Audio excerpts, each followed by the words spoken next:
एक real life है ना, जिसने मेरे को बहुत बड़ा सीखने का मौका दिया। मैं आपको बताता हूँ, मैं ना एक नेशनल इंस्टीट्यूट में काम कर रहा हूं, मैं नाम नहीं बताऊंगा because that is not good, ठीक है।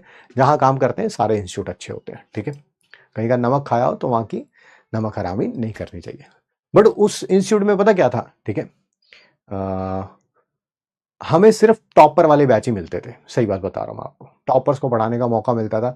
पता ही नहीं होता था नॉर्मल बैचेस में क्या होता है, क्या नहीं होता है, कितना बच्चा पढ़ते हैं, नहीं पढ़ते हैं, कौन पढ़ाता है, नहीं पढ़ाता, कुछ नहीं पता होता था। सालों साल सिर्फ टॉपर्स ही मिलते थे, उन्हीं को पढ़ाते थे, उनका रिजल्ट बड़ा शानदार आता था, मतलब कि।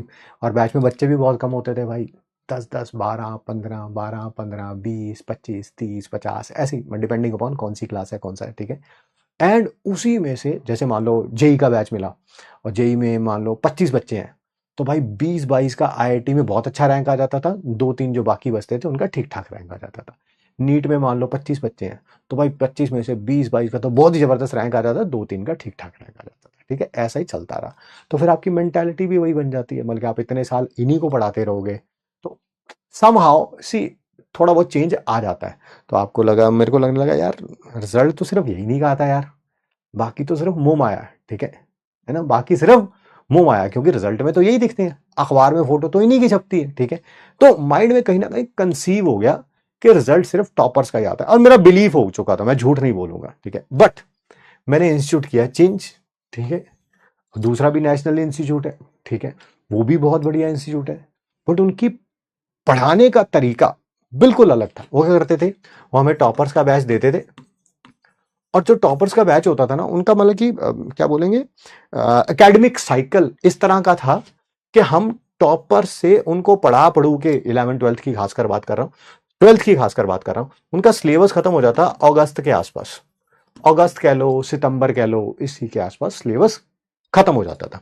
अब अगस्त सितंबर में बिल्कुल लास्ट में जाके कुछ बैचेस बनते हैं, ठीक है, कुछ बैचेस बनते हैं, तो ऑब्वियसली यार टीचर का यूटिलाइजेशन तो करना है, ठीक है।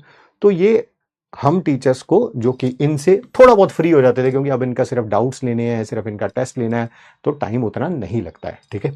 तो सिलेबस क्योंकि कंप्लीट हो चुका है, अब हमें ये नीचे का कोई ना कोई बैच दे दिया जाता था, और भाई उनका पूरा का पूरा सिस्टम ही ऐसा था।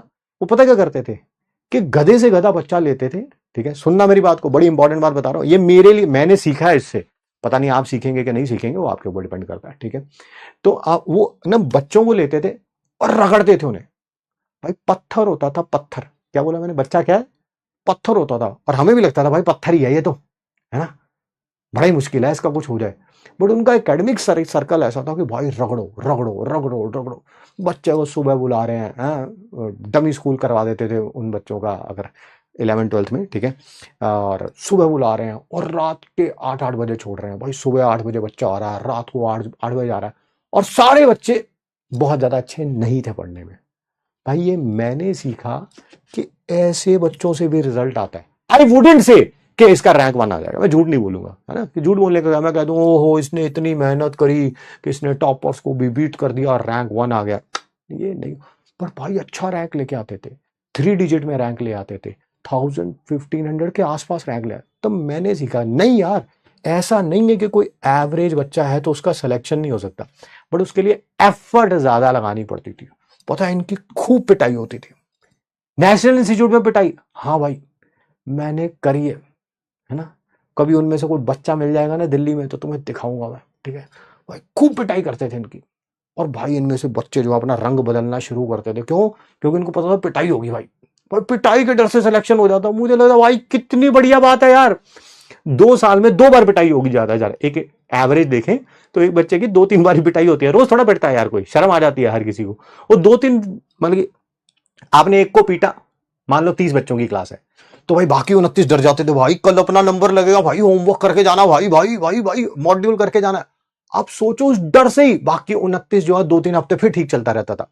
फिर एक जना उसमें से है ना गधों की तरह बिहेव करता था, फिर उसको पकड़ो, फिर उसको पीटो, ओ भाई अगले फिर एक हफ्ता, एक महीना आराम से बीत जाता था, 1-1.5-2 महीने, ठीक है। आप सोचो इसमें से बहुत अच्छा रिजल्ट निकलता था। तो ये वही है, ये इलेक्ट्रोलाइटिक